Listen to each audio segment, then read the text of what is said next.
শুভ নববর্ষ। এই শুভেচ্ছাটা জানানোর আগে হঠাৎ করে মনে পড়ে গেল কবিগুরু রবীন্দ্রনাথ ঠাকুরের লেখা সেই বিখ্যাত গান এসো হে বৈশাখ। বইয়ের পাতা উল্টে আবারও একবার চোখ বুলিয়ে নিলাম সেই গানের লাইনগুলি। কি অসাধারণ একটা লেখা! প্রতিটি লাইন, প্রতিটি শব্দ হৃদয়কে পুরো ছুঁয়ে যায়।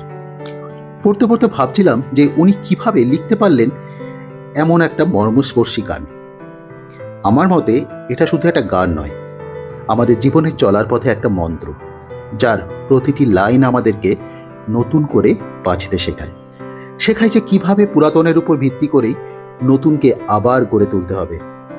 কবিতার প্রতিটি ছত্রে কবির মনে যে আবেগ, তা সাধারণ মানুষেরই মনের কথা। দীর্ঘ প্রতীক্ষার পরে বৈশাখ মাস তিনি আপন করে নিতে চাইছেন। এটা কিন্তু শুধুমাত্র একটা মাস নয়, বরং দীর্ঘ অপেক্ষার পরে কোনো কিছু চাওয়া পাওয়া, ঠিক যেন বহু কাঙ্ক্ষিত অভিষ্টকে হাত বাড়িয়ে আহ্বান করা। কোনো এক তপস্বীর উষ্ণ দীর্ঘশ্বাসের মতন এক ঝড়ো হাওয়া, যা কিছু জীর্ণ দীর্ণ মলিন পুরাতন সব কিছু উড়িয়ে নিয়ে যাক।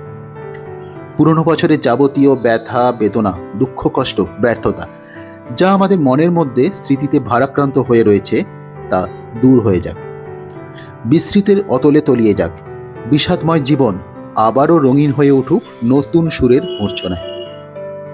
মুছে যাক গ্লানি, ঘুচে যাক জরা, অগ্নি স্নানে সূচি হোক ধরা। এক লহমায় আটকা পড়ে গেলাম এই দুটো লাইনে। কি অসাধারণ একটা লেখা! কত সুন্দরভাবে না কবি বললেন যে মনের যাবতীয় ক্লেদ, মলিনতা, পাপবোধ সব এই দাবদাহে ভস্মীভূত হয়ে যাক। পৃথিবী হয়ে উঠুক আবার পবিত্র ও শুদ্ধ। পুরনো অনুভূতি, মায়া, আবেগ, যা নতুনের পক্ষে অন্তরায়, সব এই বৈশাখের দাবদাহে শুষ্ক হয়ে যাক। শুরু হোক নতুনের পদচারণা।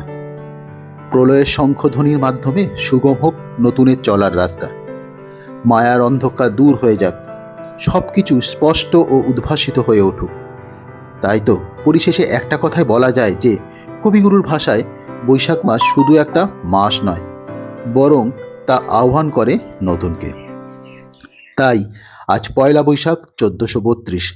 সকলকে জানাই নতুন বছরটা সকলেরই খুব ভালো কাটুক।